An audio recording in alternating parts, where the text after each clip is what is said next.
Hey guys, it's Kay Journey, and I am back today actually with a series planner kind of setup. If you've watched my videos before, you've seen this planner before. I bought this thinking it would be a goal planner, and everything that I was doing kind of just fell apart. So it was just sitting there. And then while working on book 3, I actually ran into a pretty interesting conundrum. I was finding inconsistencies in like some of the threads and some of the characters and their reactions. And I realized I needed to sit down and I needed to reread book 1 and reread book 2 and make sure that I had some continuity in book 3. Because I found that I had gone so far off of my original plan for book 3 that the beginning of book 3 didn't actually match very well with the end of book 2. And I had to reread the end of book 2 to realize it. So instead of forcing myself to keep going back and reading other books, um, I'm actually just going to sit down and take a minute and make sure that I'm tracking, what threads are from each book, where my characters are at the beginning and ending of each book, where I plan them to be, and things like that, and maybe some character things. So what I'm planning on doing, because this is an 8.5 by 11, I can just print out stuff and punch it and throw it in. These colors aren't really my favorite, although I love these copper. So what I'm going to do is I'm actually just going to take out all of this front matter stuff. And then all of January, I had it set up and it didn't really do anything. And I'm going to throw in some note paper here. And yeah, anyway, I'm going to show you guys what I'm doing. So first things first, I need a section for book 1, book 2, and book 3. So those will be tab 2, 3, and 4, I'm thinking. I also want kind of in the front, like an inbox / notes. And then I want, actually I need one for book 4 too, and book 5. Jeez, I can write. And then because I'm working on my spin-off, so if you've seen my previous videos, you know that after book 2, it branches, and this is the original series. And then book 6 is actually book 1 in that spin-off.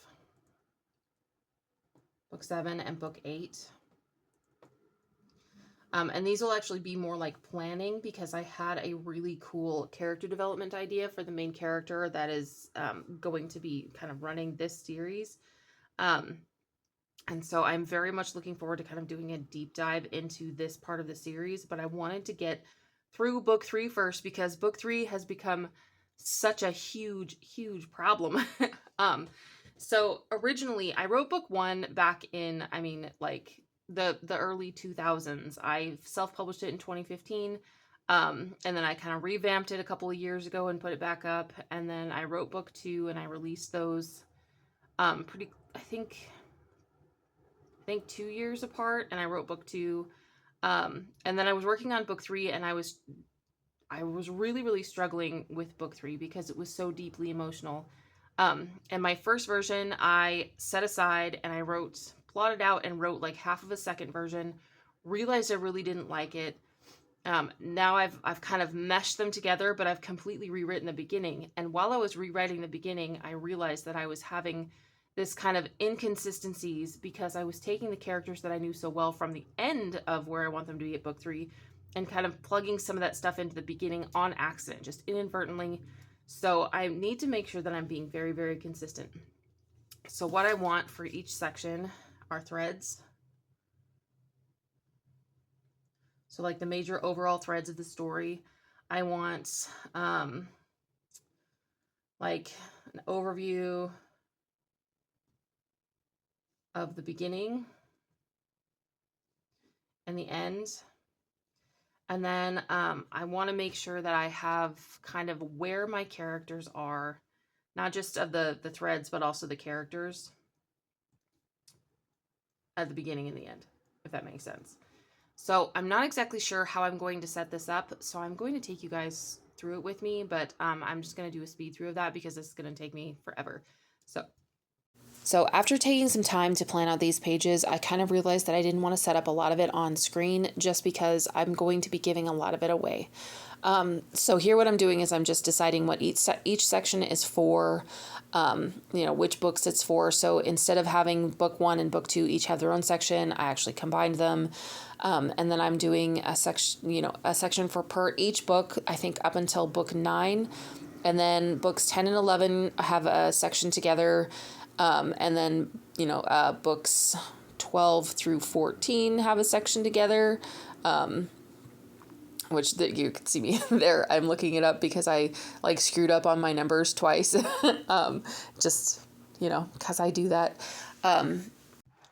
Okay, so I kind of wanted to get on here and talk about, actually, I took this farther than I had planned on taking it. And we'll go through how I'm going to set up, I think, the internal pages in just a second. So I wanted my inbox, and then, books 1 and 2, I'm thinking because I already wrote them and they're already done. What I'm going to do is this will probably be thicker than the other ones, but I'm going to go through and create a list of their threads and whatnot, and specifically where the characters are at the end of book 2. I'm not sure how I'm going to use this layout. I love this layout. We'll see what I do with it, but I'm looking at these kind of checklist pages. This is where I plan on doing, these are the threads from book 1, these are the threads from book 2. This is kind of some character development. So label it, okay, this is, Aina, my main character. This is where she is at the end of book 1. This is where she is at the end of book 2. Just kind of going through and making sure that I list off everything that I need to maintain or be aware of for writing book 3. And then at the end, when I'm done with book 3, I'll go through and I'll create the same kind of thing where I've got kind of an overview. I'm not sure how I'm going to use this. And I might not even end up using this. As much as I love these pages, I just might not be able to use them. We'll see what I do. And then my lists. So again, what are my threads that are resolved here? What are the threads that are moving through? Can you see my hand? No, you cannot. Okay, so, what are the threads that are resolved? Maybe in this line, and then the threads that are moving through, and then, continued character development, that sort of thing. And then I had planned on just going to, book 4, book 5, and then, book 6 to book 8. And then I kind of, while I was doing it, I realized I have threads already built from books, 1 and 2 and 3 that I am going to be putting into book 9. Book, the later books. So what I'm thinking I'm going to do is, as I incorporate threads and things into these other ones, I'm just going to go ahead and throw, and I'll probably just use sticky notes because it's faster, and these will just end up full of sticky notes until I get to the point where I'm writing it, of the threads that I know are going to be in book 9, and book 10, because, yeah. So there's going to be things that move through to the end of the series. So I like this setup. I might need to add more pages when I get to the point where I'm writing books 10 through 11. But frankly, that's going to be years down the line, and I would be very surprised if I'm still using this years down the line, to be very honest. As much as I like this setup, I'm not a big fan of the pink. I love the brown. I love these copper discs. They're gorgeous. So I don't know. We'll see what happens. Like this pink, I'm not really a big fan of that.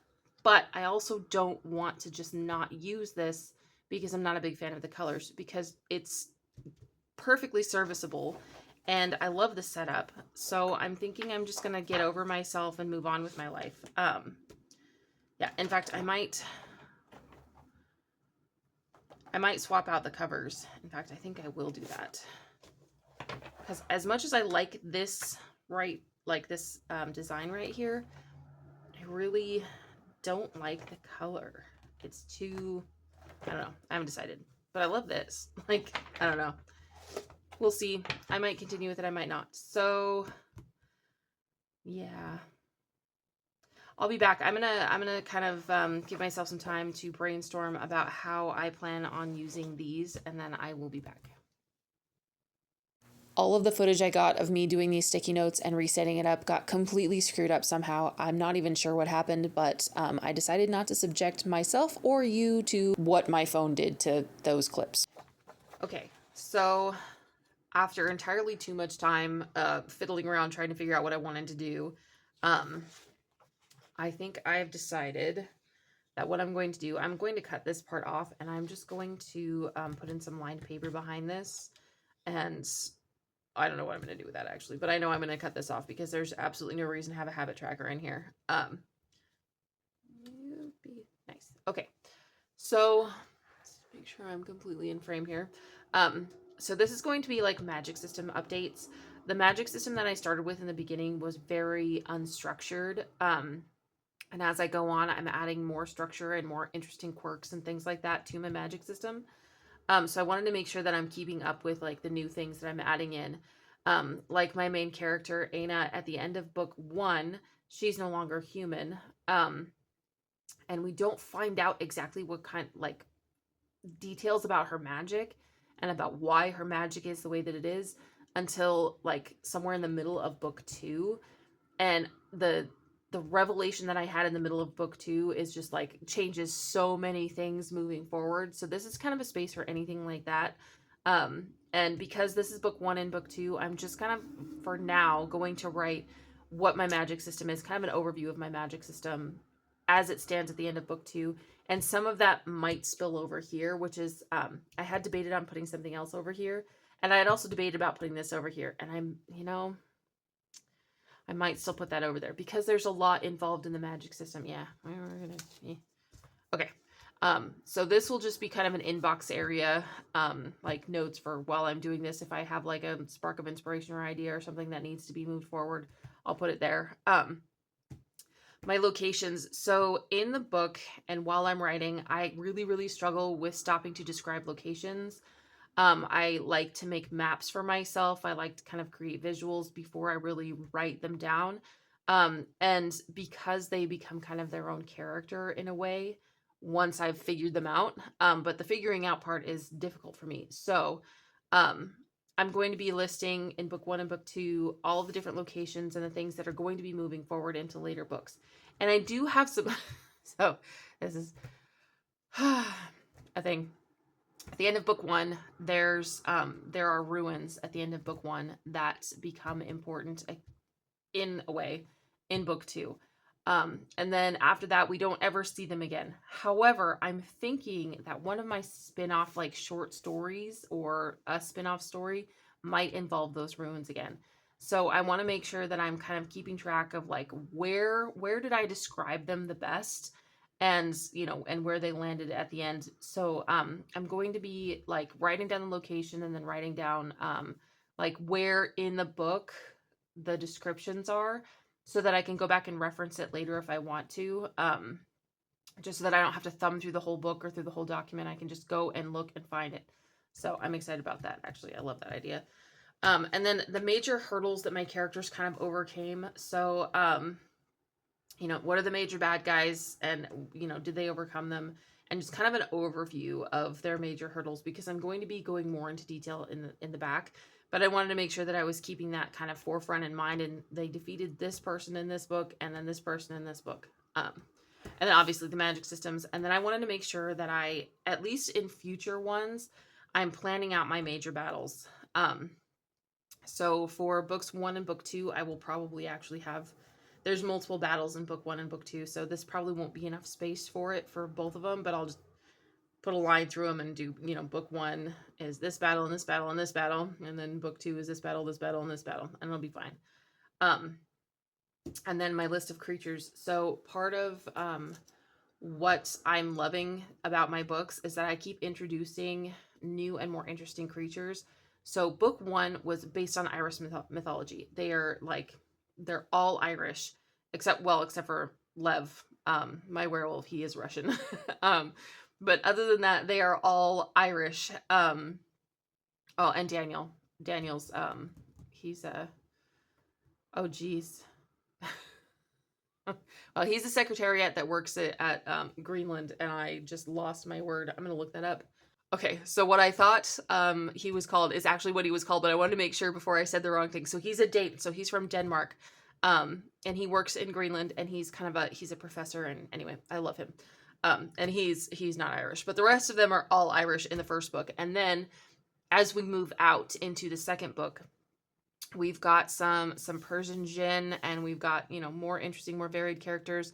There's a couple of Egyptian characters, and it just kind of starts to branch out. Some Greek characters. It starts to just kind of go, okay, this is this one narrow little story, and boom, it starts to branch out. And as I get farther out, there's going to be more and more. So what I wanted to do is I wanted to just kind of take a moment to list each of the characters or the creatures that I've added in there, and kind of where I can find references to them in the books.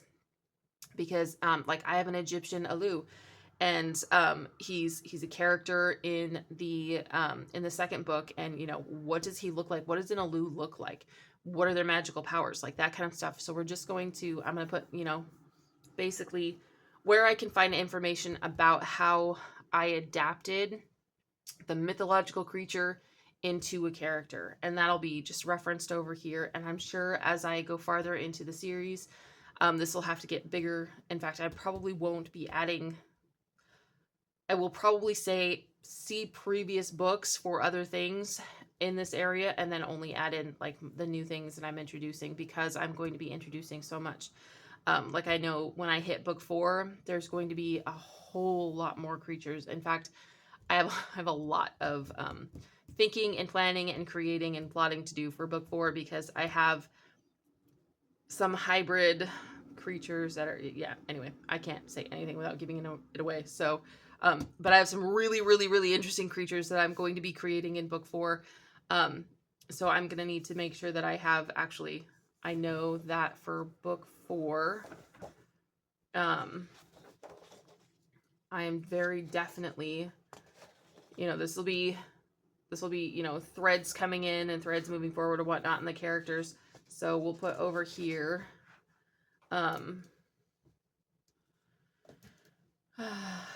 creatures, because I cannot.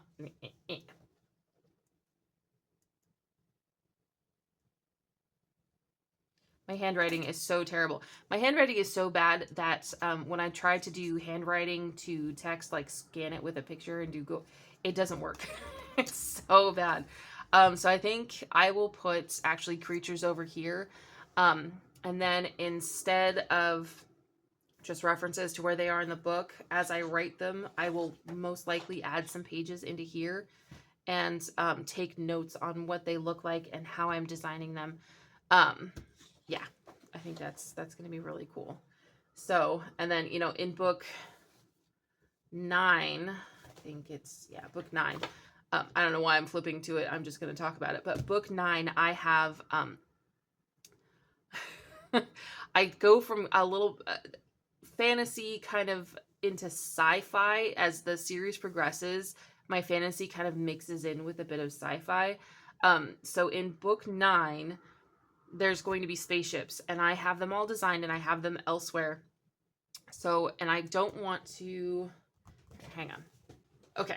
So this has been my, my kind of my series Bible, like, all of my creatures and my technology that's coming up, and all of the major things are in here. This is more for plotting. So this is more for like the emotional plot aspects, whereas the other one is more for keeping track of like, well, the spaceships and the battles and the kind of big things that are overarching. So what I'm thinking I'm going to do is I'm going to figure out how to use these two together, because I want this to be about the story and the other one to be about the things. However, I need to make sure that I have a quick reference to the things that I'm adding, the spaceships, the creatures that are not mythological, and the creatures that are mythological that I'm adapting to fit into kind of the storyline that I want. So that'll be a thing. I also, because this is definitely broken down by book, especially as I get farther back in here, I'm going to want a space where I can filter the information that I have in these little notebooks. Okay, so here. So these notebooks are my quick jotted down notebooks. They stay on my desk. They hang out over here. I absolutely love them. They make me very happy. This is where I just, I've got an idea. I'm going to write it down. Well, all of this, as I get closer to writing these books, will need to be filtered into two separate things. Number one is like, what's the technology, the magic, and the locations? And then number two, what's the emotional side of the story? My books are very character driven. As much as I've got this big old plot that I'm working with, all of the decisions that are made in the books are made by my characters. It's very, very like emotion driven. And you know, certain things happen and my characters adapt, but anyway, most of my plotting is very character driven, very emotional. So I think this is going to be more on the emotional side, and the other one is going to be on the more technological side, or technical, whatever, but also magical. But I haven't decided yet, and I'm trying to figure out how to do this in a paper planner where I can keep track of all of it together, because I know that if I try to do it in a wiki or digitally or anything like that, I will, number one, lose track of it completely and never look at it again, because I've tried it like 3 times now, because I keep telling myself it'd be so much easier if I had all this information digitally. No, it won't. I won't look at it. I will forget that it's there. It will get lost in the myriad of unnamed files, because I start a new Google Doc every time I want to write down some notes. And so there's 50 million of them and everything gets lost. So instead of doing that and having it be just scattered everywhere, I really want a couple of hubs. And I'm thinking this is going to be my plot hub, and these are the emotional things that are continuing through. These are the bases for certain things happening. This is my magical system. But then in this one, I'll be getting into the very specifics, like the maps and the how things work. Like one of the things that I love that I bring into these later books is carbon-14 diamonds. Do yourself a solid, look them up. They're so cool. I'm so excited about that technology. I can't wait until it starts rolling out. I really, really hope that it doesn't get shut down. Like, it would be so cool. So a lot of the technology in these later books is built on carbon-14 diamonds and the things that we are building today that are so cool. So that research and information gets in here. This series right here that I labeled Burning Earth, but it's actually going to be something else. That's kind of a working title. This is going to be 3 books. And these books are based on finding out that if all of the water on the planet was gone, there would still be water underneath the earth, if that makes sense. So there's a layer in the tectonic plates that has these stones, and I forget what they're called, but when they're superheated, when volcanoes happen, it releases water onto the surface. And the idea was that some of my magical creatures could pull that water up from underneath in the tectonic plates, and like what it would be like living on this very arid earth. And that's all I'm going to say about it. That's all I'm going to talk about there. You'll find out in book 9 why this needs to take place. It's very cool. Also very sad. So anyway, I found out that there was just as much water under the earth in these tectonic plates as there is on top of earth. And it's like this weird balance. And if the water on the earth was somehow gone, this water would it would take thousands of years, but it would slowly eventually move its way to the surface, and we would have oceans again. So that idea of that, only taking it and speeding it up with magic, is what this series is based on. The technology, the survival, their basic natures are based on this idea of pulling water from the earth, pulling life from under the tectonic plates, and figuring out how to live on a planet that is no longer supporting life. Very cool. So that's, so wild ideas, notes, random stuff as I'm going, funnel for like how I'm going to structure them into my story and things like that. And then like the actual maps and the technology notes and how I would use them and where it goes, because there's so much in it. My spaceships in here, I can talk about this. I can geek out about this really freely, actually. So my spaceships in this are based on nuclear power and nuclear. I think it's nuclear. Yeah. And it's based on that power. And so there's going to be lead that is full of radiation that's kind of a byproduct of that power system. And the lead from those is what's used to make carbon-14 diamonds, which are actually like something that would work as a battery, which is so cool. So I've got these big spaceships that have this nuclear power on the inside of them, and then all of their byproducts are shipped to these other places, or there's one with a big factory in it where they make these diamonds, and the diamonds they spread to all the smaller ships to help power the smaller ships, and it's so cool, and it's such an elegant system, and it gives me hope for the future of mankind that these things are actually real and could potentially happen. And that's what books 9 through the end of the series are based on, is that technology. The ones that take place kind of in space. These ones, the Burning Earth ones, are on the surface of the planet, and they're trying to survive in a situation where basically there's no water. And they don't have this technology at all. It's like the society split. So these people had the technology, and these were the ones that were left behind and had to figure out how to survive without this technology. And then they kind of come together at the end, and it's a clash of magic and technology, because there's magic and there's fairies and there's creatures that are in space, and that's one of the things I love about it, is this idea of fairies in space, and like how, walking from the other world to the mortal world and back and forth, how moving through worlds would work if you were in space. And it's kind of an exploration of that, and I love that idea. Whereas this is very much, there's nowhere on Earth, not in any other world or anything like that, that it survived what happened to our planet. And so in order for them to survive, there's just one, they're staying in one because it's a waste of time and energy to move back and forth between worlds. And they're desperately trying to survive. And then the clash at the end of these two societies that have developed in very, very different ways is one of the big parts of the end of the book, or the end of the series, that I'm really looking forward to playing with. I cannot wait until I decide on the main character for this series. I know for books 9 through 12, and then at the very end, that very last 15th book, are I know the main characters for that. I actually wrote book 9 already, although it's only half written and I have to replot a bunch of stuff.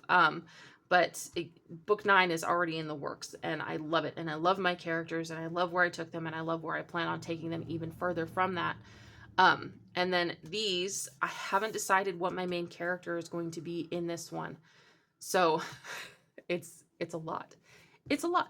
And I'm only on book 3, and I'm talking about book 9 and books, 13 through 15. So and because I have all of this stuff that's in my head at all times of where things are going, I miss the little things that I need to be keeping track of for reader consistency in the earlier books. So that's the whole point of this. So this is for the technology and the magic and the big overviews. And this one's going to be for like the actual story itself, built in and around these things. And then these are obviously where I jot down, a lot of random notes. I don't have that many in this one yet, just because I've told myself I can start really diving deep into this one instead of just random inspiration when I have finished books 1 through 8. So we're gonna get there, but yeah. Okay, so I know that was a bit rambly, and I didn't actually really set up much on screen other than just kind of going through it, because I feel like I can't show you guys too much without giving things away, or without getting boring. I mean, mostly you're just going to see me throwing in sheets of paper and gluing things together and cutting things out. But if you guys are interested in seeing more of this and more of my process, let me know in the comments, and I will totally go through at least, one of these with you guys and how I'm setting it up. Adding the paper, gluing the pages, whatnot. But I'm going to try not to get too far ahead of myself, because again, when I do that, I usually end up screwing up. So I'm going to be working on setting up book 1 and book 2 in here today, and actually rereading through this. I have not looked through this because I'm not really working in the big technological stuff yet. I have not really looked at this as much as I could be. So I'm going to be going through those today and just kind of making sure I have everything where I want it to be. And yeah, if you guys want to know more, let me know in the comments. Thank you so much for watching. Please like and subscribe, and I will be back next week.